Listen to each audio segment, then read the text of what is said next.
நீங்க பெரிய டைரக்டர் கேள்விப்பட்டீங்க.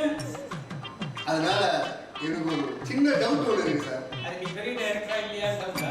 இல்ல சார், இந்த பானை இருக்குல்ல பானை, அந்த பானையில எதுக்கு தண்ணி ஊத்தி சில்லுன்னு பிடிக்கிறாங்க? ஏன் ஃப்ரிட்ஜ் வந்துச்சுல, ஃப்ரிட்ஜில் ஊற்றி கரண்ட்ல போட்டு பிடிக்கலாம்ல, ஏன் பானையில பிடிக்கிறாங்க?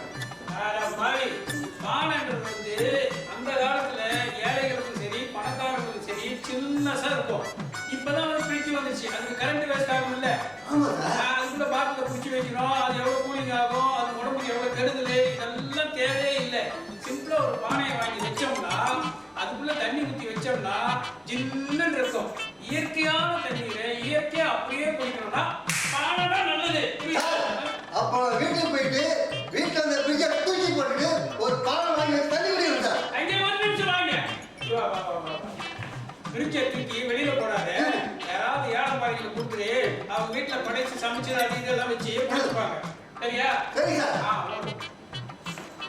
பானைங்கிறது அந்த காலத்துல இருந்து இந்த காலத்து வரைக்கும் ஏழைகளுக்கு ஏற்ற ஒரு சில்னஸ், அதாவது ஒரு ஃப்ரிட்ஜ். இது எப்படின்னா அந்த காலத்துலயும் சரி இப்பவும் சரி நிறைய பேர் வீட்டுல வச்சிருப்பாங்க. இந்த காலத்துல பாத்தீங்கன்னாக்க அப்பதான் ஹெல்த்தியா இருப்பாங்க நல்லா. ஏன்னா இயற்கையான தண்ணி, இயற்கையான மண்ணில் செஞ்ச பானை, அதுல இருந்து குடிக்கும் போது உடம்புக்கும் ஆரோக்கியம், சுற்றுச்சூழலுக்கும் பாதுகாப்பு. இப்பதான் ஃப்ரிட்ஜ் வந்துச்சு, அதுல தண்ணியை வச்சு குடிச்சு அதுலயே ஊசி மருந்து மாத்திரை எல்லாம் வச்சு எல்லாம் மெடிசனா போயிடுச்சு. அதனால பானை தான் சிறந்தது. அதுலயே வச்சு நீங்க தண்ணி குடிங்க, உடம்புக்கு ஆரோக்கியம். எது பானை நான் கொடுக்கணுமா? அப்படியே போட்டா கேட்டா உடம்புக்கு நல்லதுன்னு ஒரு வைத்தியத்தை சொன்னா எனக்கே பானை கேட்க நான் பானை பண்றோம்யா. அங்க யாராவது கடத்தல போய் பாரு, பானை வச்சுட்டு இருப்பாங்க, அதுலயே குழாயும் போட்டு வச்சிருப்பாங்க, போய் வாங்கி சாப்பிட்டு ஓடு. சரி சார். நல்லது சொல்ல விட மாட்டேங்கிறாங்க, நம்ம கிட்ட கேட்கறாங்க. சார் பானை பானைன்றீங்களே, அப்படின்னா என்னது சார்? பானைனாவே என்னன்னு தெரியாது அவங்களுக்கு. அம்மா வீட்டுல யார் சமைக்கிறாங்க உங்க வீட்டுல? ஏன் புருஷன் அங்க இருக்குது வேற. ஏமா இத்தனை வயசாவது கல்யாணம் ஆகி 2 குழந்தையும் பிறந்திருக்குன்ற நீ போய் பானைன்னா என்னன்னு தெரியாதுங்க. பானைன்றது மண்ணிலே அப்படியே செஞ்சு அதை மண்பானையை சுட்டு நமக்கு கொடுப்பாங்க. அதுல சமைக்கலாம், தண்ணி ஊற்றி வைக்கலாம். நீ என்ன வச்சிருக்க வீட்டுல? மண்ணா?